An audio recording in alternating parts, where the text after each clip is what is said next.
그런데 다윗처럼 고난을 많이 받은 사람도 또 없을 것입니다. 오늘 다윗은 이 말씀을 통해서 내가 이 고난을 당했을 때에 그 고난 중에 너희가 어떻게 해야 되는지를 내가 가르쳐주고 싶다, 이런 마음을 가지고 또 시편을 기록한 것을 볼 수가 있습니다.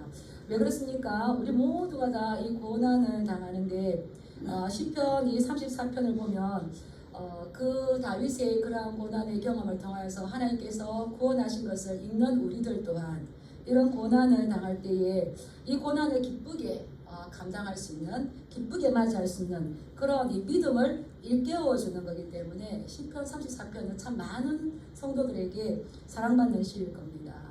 우리가 시편 34편을 뭐라고 하냐면 좀 어려운 말로 이합체시다 이렇게 말하거든요. 예, 알파벳, 영어의 알파벳 순서대로 이렇게 있는 것처럼 히브리어도 그러한 이 순서가 22개가 있는데 이제 처음 이제 그 첫 글자를 가지고 계속 실어져요. 우리로 말하면, 쉽게 말하면 이제 삼행시.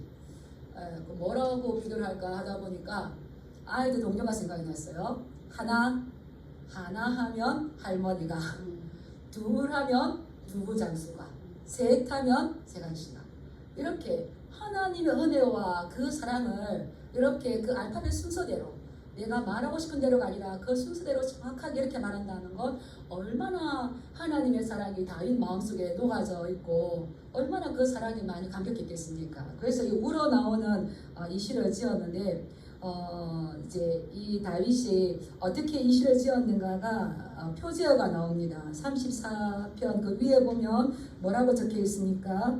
다윗이 아비멜렉 앞에서 미친 채 하다가 쫓겨나서 지은 시. 예, 이게 이제 다윗이 이 시를 짓게 된 저작 배경입니다.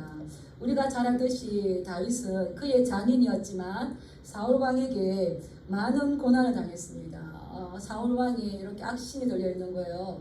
그때에 이 다윗이 수금을 타면서 위로하는데 사울이 이제 정신이 안 돌아오는 겁니다. 처음에는 수금을 타면 정신이 돌아왔는데 이제는 점점 그 증세가 심해지니까 수금을 타도 안 돌아와요. 그리고 어떻게 합니까? 수금을 타고 있는 다윗에게 창을 들어서 내가 다윗을 벽에 박을 것이다. 창을 던진 이유가 죽으라고 던지겠죠. 그때 다윗은 너무 많이 두려워했어요. 내가 이 사울 왕 곁에 있다가는 내가 죽겠다. 내 생명이 위태롭겠다. 그래서 이제 요나단의 도움을 받고 또 미갈의 도움을 받아서 어떻습니까? 그 궁에서 빠져나와요. 그러고는 이제 살겠다고, 목숨을 유지하겠다고 어디로 갑니까? 이방 땅 블레셋으로 가요. 블레셋 가드로 가는데 가드 왕 아기스 앞에 갑니다. 여기서는 시편 34편 표제에서는 아비멜렉이라고 나왔는데 사무엘상 21장에 보면 가드 왕 아기스라고 나오거든요. 이 아비멜렉은 그때 블레셋 왕을 부르는 왕의 칭호예요. 바로가 애국 왕의 칭호듯이. 근데 그 아비멜렉의 이름은 아기스인 거죠. 그래서 이제 아기스에게 갔어요. 근데 아기스에게 갔는데 블레셋 사람들이 어떻습니까? 골리앗의 칼을 들고 어디서 왔는지 모르겠지만 딱 나타났어요. 다윗은 자기를 모를까 생각했는데 블레셋의 아기스의 신하들은 이 다윗을 알아봅니다. 이는 그 땅의 왕 다윗이 아닙니까? 사울이 죽인 자는 천천이고 다윗이 죽인 자는 만만입니다 라고 노래했던 그 다윗입니다. 세상에 자기를 알아볼 뿐만 아니라 그를 위해서 어떤 노래를 불렀는지를 이미 다 알고 있는 거예요. 이렇게 했을 때에 이 다윗은 어땠을까요? 또 마음이 두려웠죠. 이제 말씀을 전하기 위해서 이렇게 다윗을 살펴보니까 그전에는 안 보였던 단어가 이렇게 따라다녀요. 다윗이 두려워하였더라. 다윗이 두려워하였더라. 다윗이 두려워하였더라. 두려움 연속이었어요. 미국 속담에 이런 속담이 있습니다. 후라이팬에서 나와 불 속으로 뛰어들었다. 후라이팬이 뜨겁다고 튀어나와서 갔는데 어디로 갔어요? 불구덩이 속으로 갔어요. 기름이 발라졌으니까 얼마나 뜨거겠어요. 엎친데 겹친격 설상가상으로 지금 두려움은 더 크게 느낄 수 있었어요. 어떻게 하겠습니까? 지금 신하들도 있고 왕도 있어요. 내가 잘못 왔다. 나 돌아가야지. 이렇게 할 수 있겠습니까? 그 말씀을 보면 사무엘상 22장에 보면 그때의 다윗이 이 행동을 보고 행동을 바꿨대요. 상황을 보고 행동을 바꿨어요. 생각을 바꾸고 행동을 바꿔서 우리가 잘 알듯이 미친 채 했어요. 참 이때 다윗이 지금 도망 나오고 도망가고 또 이방 땅까지 그 35km나 되는 가드까지 갈 때에 얼마나 몸이 이제 빗절이 곰핍하게 됐겠어요.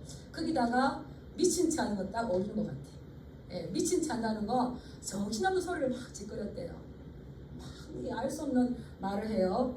그러고는 또 수염에 끈적끈적한 침을 질질 흘리고 손은 대문짝으로 뭔가 극적극적 이렇게 하는 거예요. 그러니까 이는 그 땅의 왕 다윗이 아니니까 라고 하는데 왕은 도대체 할 수 없는 행동을 하는 겁니다. 자기 자신을 신분을 가릴 수 있는 최상의 행동이었죠. 다윗이 왜 이런 미친 채 행동을 했을까요? 살아남으려고. 그때 고대 근동에서는 미친 사람은 악신이 들려서 미친 거다. 그래서 그런 사람은 같이 하면 안 된다 라고 하는 금기사항이 있었대요. 그러니까 이 다윗이 미친 채 정신 나간 채 이렇게 하니까 이제 아기스 왕이 보니까 미치가 있거든요. 우리 21장 3에서 21장 15절 말씀 한번 띄워주시기 바랍니다. 이렇게 말하거든요. 그 신하들에게 이 사람은 미치광이다. 어찌하여 너희가 내게 데려왔느냐. 우리나라에 미치광이가 부족해서 너희가 이 자를 내 앞에 데려와서 미친 짓을 하게 하느냐. 이 자가 어찌 내 집에 들어올 수 있겠느냐. 이 말은 뭡니까? 쫓아내라. 그래서 미친 척하고 미친 사람은 만져서 안 되는 금기사항을 이용해서 다윗이 거기에서 살아나고 그 위기를 모면합니다. 이런 지혜는 누가 주셨을까요? 그래서 이렇게 생각해 보니까 다윗은 용사이기도 하지만 적극성도 뛰어나고요. 연기력은 짱이었어요. 그래서 하나님께서 다윗이 이렇게 하셨구나.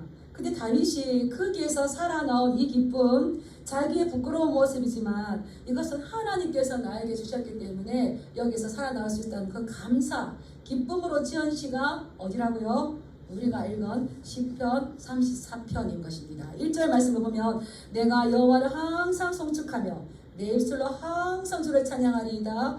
내 영혼이 여호와를 자랑하리니 공고한 자들이 이를 듣고 기뻐하리로다. 나의 목숨을 일촉즉발의 그 위기 가운데에서 하나님께서 지혜를 주셔서 나를 거기서 살아나올 수 있도록 하셨다. 누가 하신 겁니까? 하나님. 그렇기 때문에 나는 그 하나님을 송축할 것이다. 그 하나님을 항상 어떤 일이 있어도 노래할 것이다. 이거예요. 여기서 송축한다는 건 우리가 축복하다 바라큰데 하나님께 노래할 때는 또 우리가 하나님을 축복할 수 없잖아요.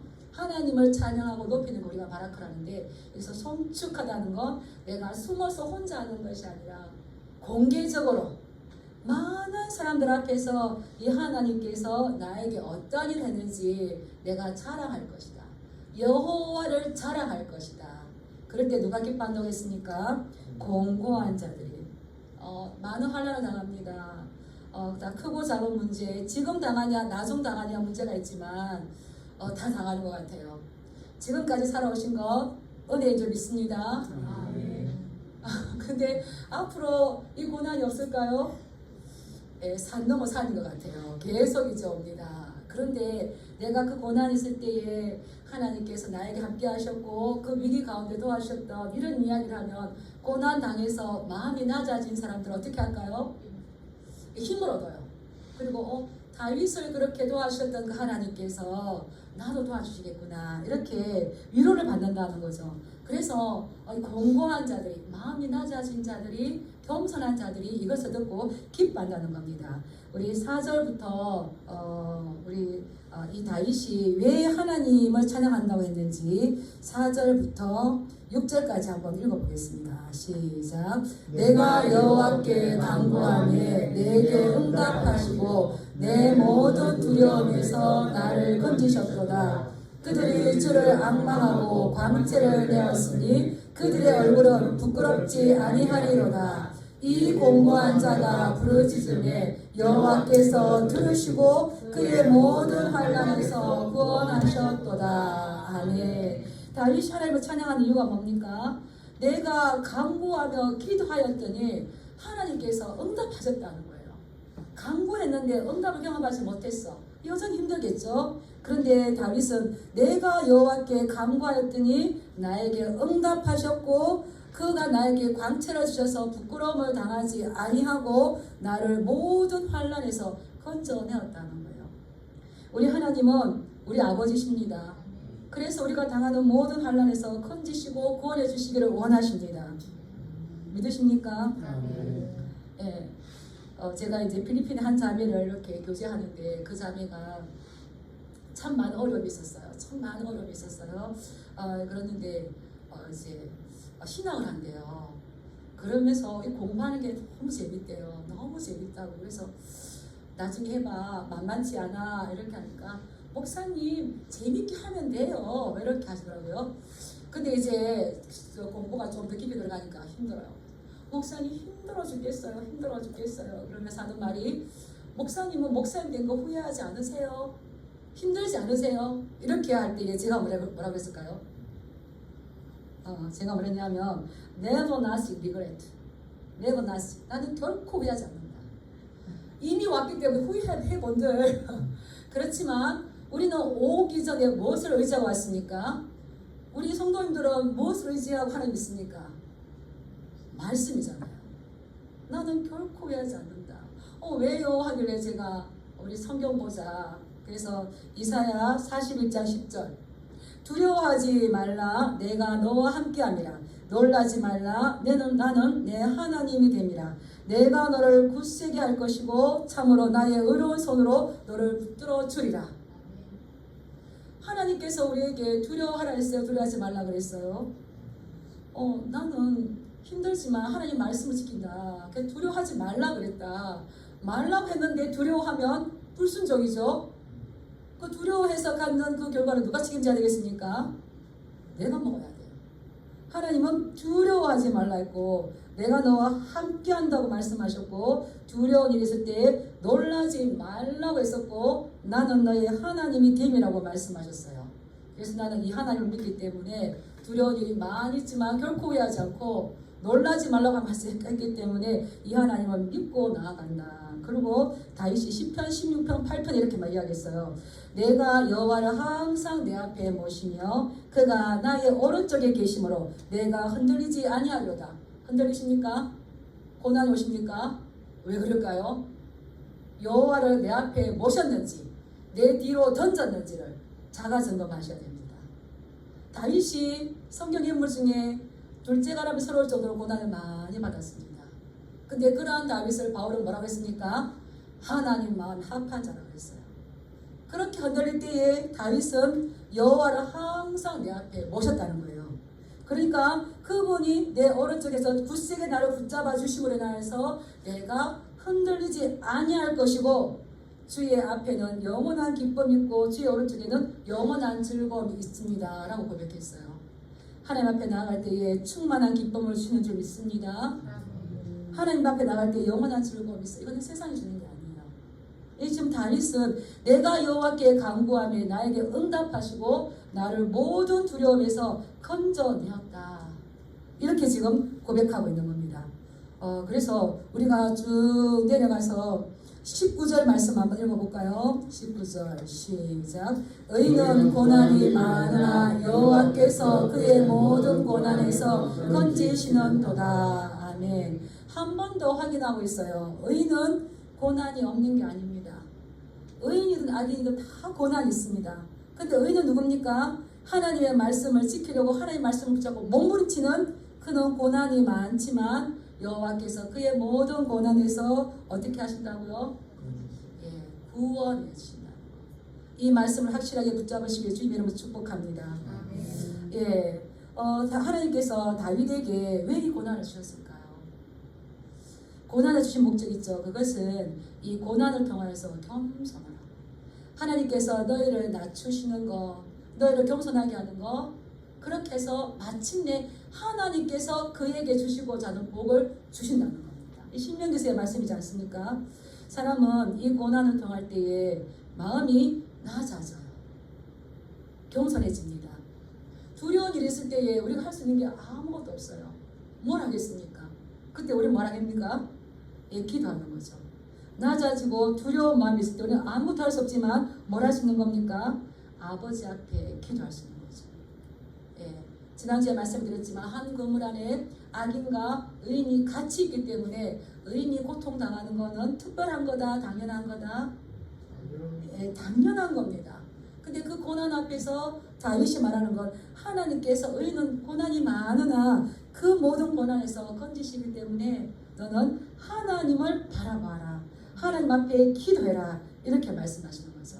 우리는 고난 가운데에서 쉬운 선택, 불평과 원망이 아니라 아버지 앞에 진실하게 기도하며 낮아지는 마음, 겸손한 마음을 가져야 될 줄 믿습니다. 예, 그럴 때에 우리가 이 고통을 하나님께서 우리의 더 보배로운 그릇으로 바꿔주는 거죠. 그래서 이 다윗은 그들에게 외치는 거예요. 여호와의 선하심을 맛보아 알지어다. 그에게 피하는 자는 복이 있도다. 고통을 잘 참는 자, 그 고난 가운데 낮아진 자, 겸손해진 자는 하나님께서 어떤 복을 주십니까? 경외하는 자에게 부족함이 없도록 복을 주시는 거예요. 낮아지고 끝나는 것이 아니라 복으로 채우시죠. 아이가 시험을 잘 치고 나면 뭐가 있습니까? 상이 있죠, 상. 우리 인생 가운데도 시험을 쳐요. 그게 우리는 고난이라 말하죠. 잘 치고 나면 그냥 거기서 끝나는 것이 아니라 하나님께서 복을 주는데 이것은 너희가 체험적으로 음식의 맛을 보고 느끼고 맛이 있어서 더 그 음식을 찾는 것처럼 이 맛을 보아야 된다는 거예요. 음식의 맛을 모르는 것만큼 불행한 게 없죠. 근데 이 입맛이 살아있는 것만큼 행복한 건 없을 겁니다. 그래서 너희는 여호와의 선하심을 맛보아 알아야 될 건데 그를 경외하는 자에게는 부족함이 없으리로다.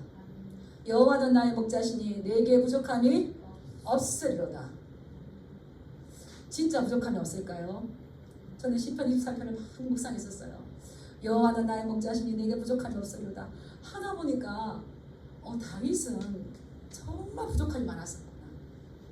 정말 부족함이 많았기 때문에 자기의 그런 인간적인 의지를 믿음으로 성화시키면서 하나님이 나의 목자시기 때문에 나에게는 부족함이 없습니다. 진실로 고백할 때에 그 고백을 들으시고 하나님께서 여호와를 경외하는 자에게는 부족함이 없는 것을 체험케 하셨어요. 부족할 때 하나님 의지하시기 바랍니다. 오히려 부족하고 고난이 올 때에 하나님의 선하심을 맛보아하는 기회로 삼으시길 축복합니다. 그런데 우리에게는 하나님을 경외하는 자에게는 부족함이 없다라고 고백할 수 있을 줄 믿습니다. 10절 말씀을 보면 젊은 사자는 궁핍하여 줄일지라도 여호와를 찾는 자는 모든 좋은 것이.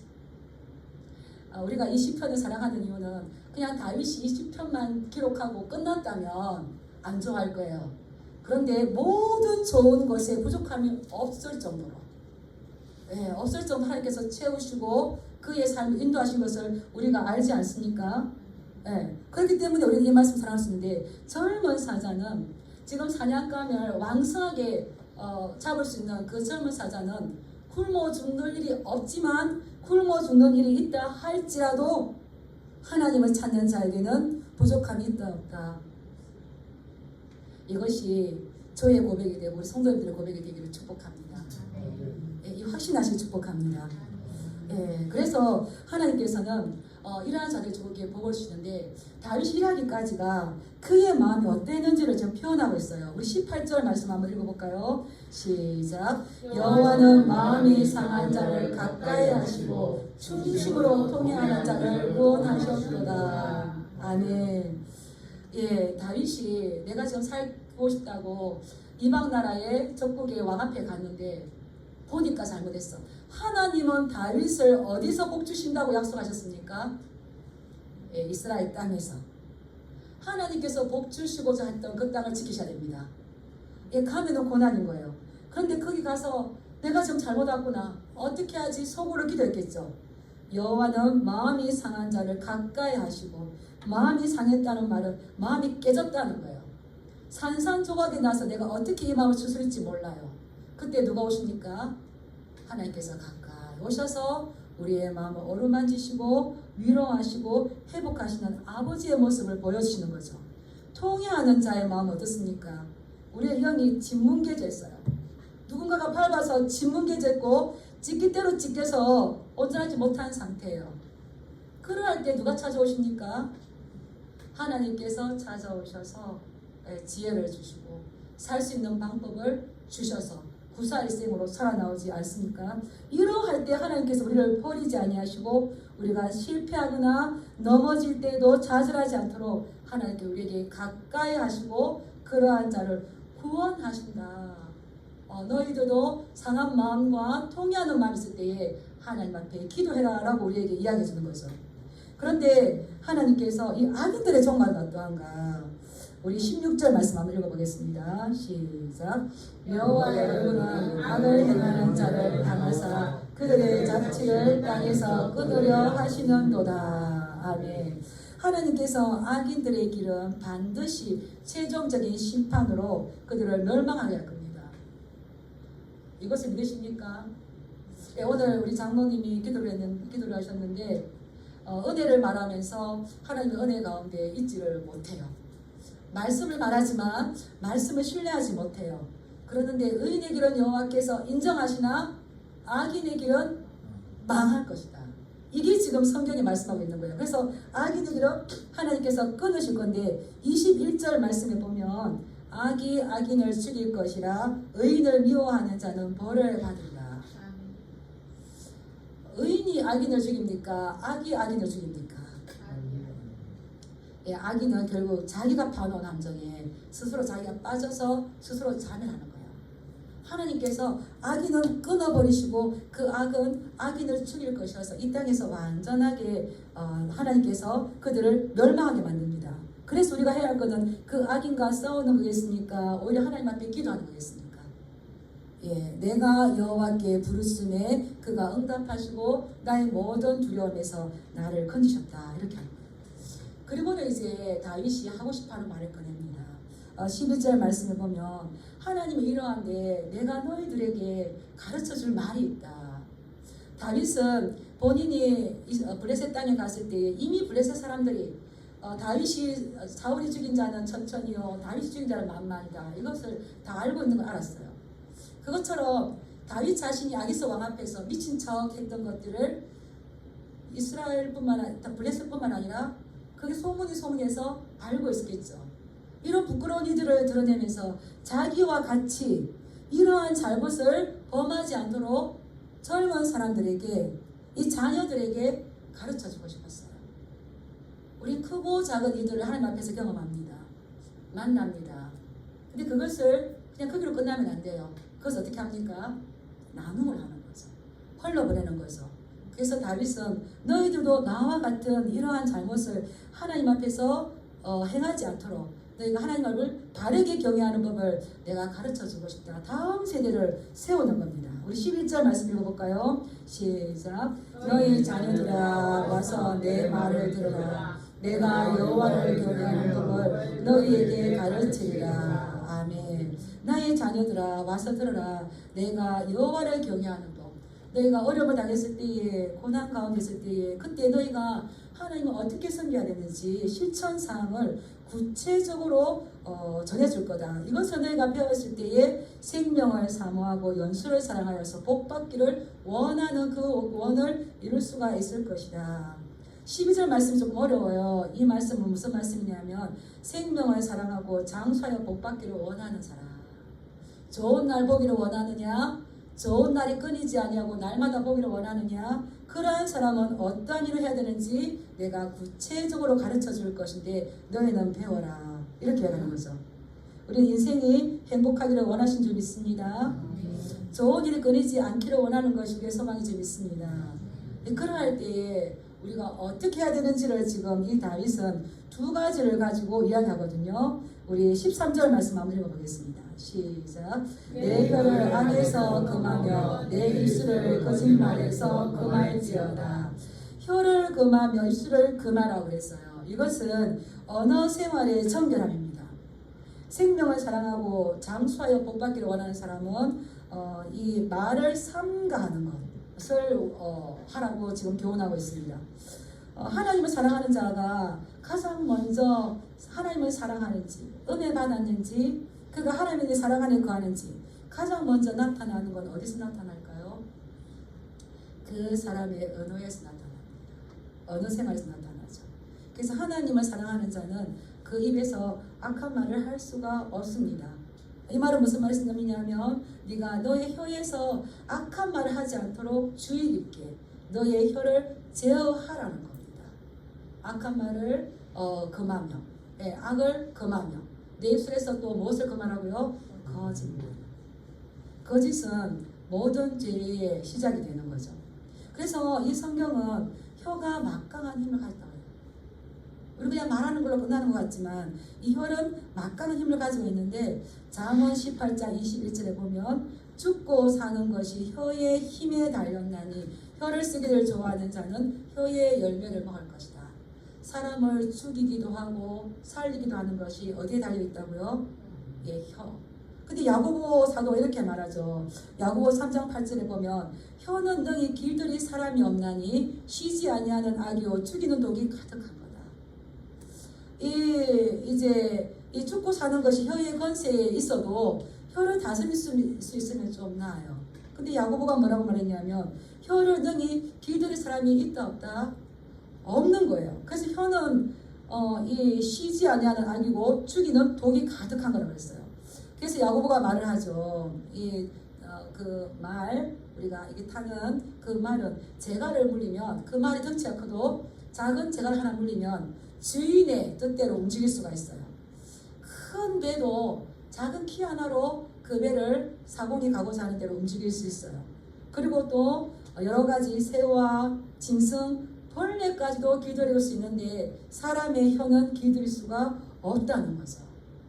그래서 이제 다윗은 말하는 거예요. 너를 혀를 악에서 금하며, 악을 말하지 않도록 힘을 조심하고 제어하고 거짓말을 하지 말아라.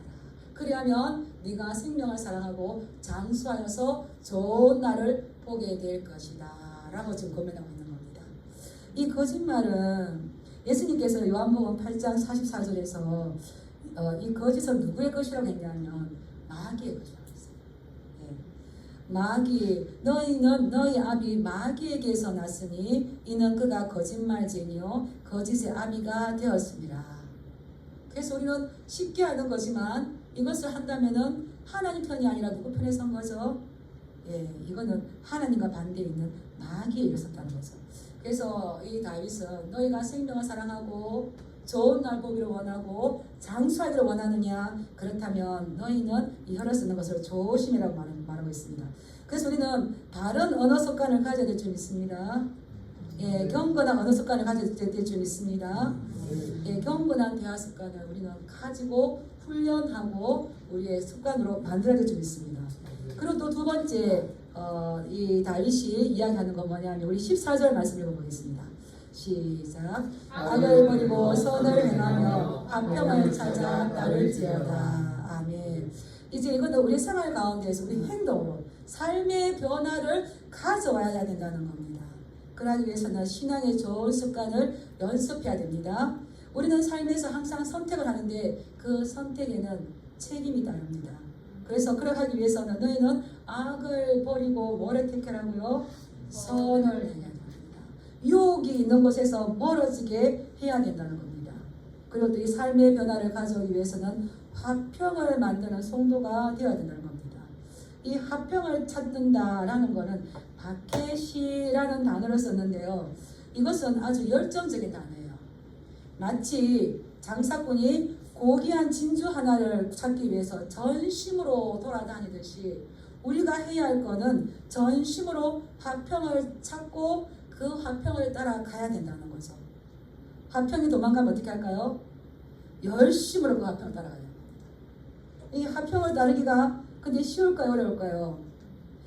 악의 세력이 너무 강렬하기 때문에 화평을 쉽게 찾아오지 않습니다. 우리 타락한 인간의 본성은 선을 행하는 것보다 악을 따라가는 것이 더 쉽습니다. 또 우리가 화평을 따르려면은 자기의 권리를 포기해야 될 경우도 있어요. 그리고 또 손해를 봐야 될 수도 있어요. 그런데 우리는 누굽니까? 하나님을 경외하는 자들, 성도입니다. 그리고 우리는 만나는 사람들에게 우리가 만들어야 될 건 뭘까요? 화평을 만들어야 되는 겁니다. 그래서 이 고난이 왔을 때 우리는 화평을 추구하고 화평을 만들고 그것을 따라가기를 힘써야 되고 화평이 내게서 멀리 간다. 그러면은 그냥 보고 있는 것이 아니라 내가 그 화평을 쫓아가는 자가 되어야 되는 거예요. 그래서 예수님께서도 산상순에서 말씀하셨죠. 화평하게 하는 자는 복이 있나니 그들이 하나님의 아들이라 일컬음을 받을 것이요. 예, 이사야 선지자는 그가 징계를 받음으로 우리가 평화를 누리고, 예수님께서 이 땅에 어떤 왕으로 오셨습니까? 화평의 왕으로 오셨습니다. 평화의 왕으로 오셨습니다.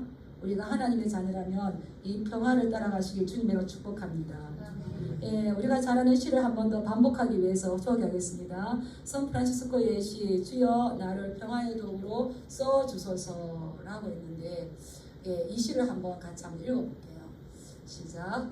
미움이 있는 곳에는 사랑을, 다툼이 있는 곳에 용서를, 분열이 있는 곳에 일치를, 위로받기보다는 위로하고 이해받기보다는 이해하며 사랑받기보다는 사랑하게 하소서.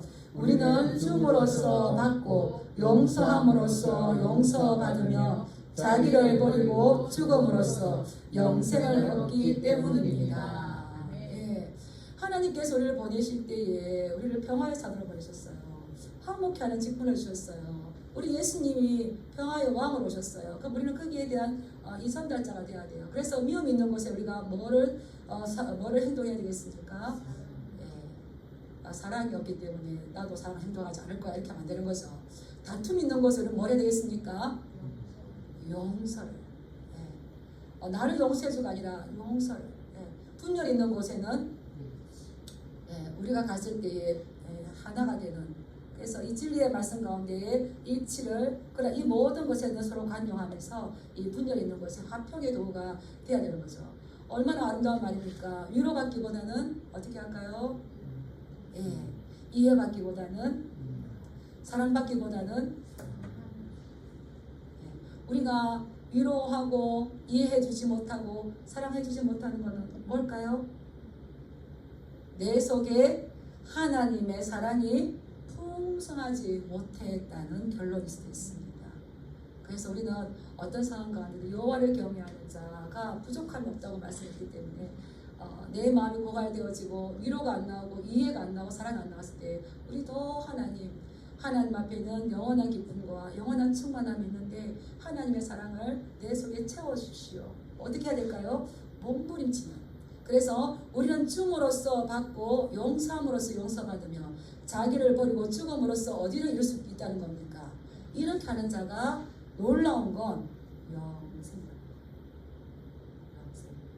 네, 교회를 오래 다닌다고 되는 것이 아니라 우리가 구체적인 실천적인 삶을 이렇게 우리가 살아드렸을 때에 거기에서 복을 명령하니 영생이로다. 이 말씀을 우리는 잘 받아야 될 줄 믿습니다. 예, 이 말씀을 베드로 사도는 베드로전서 3장에서 이렇게 다시 말했어요.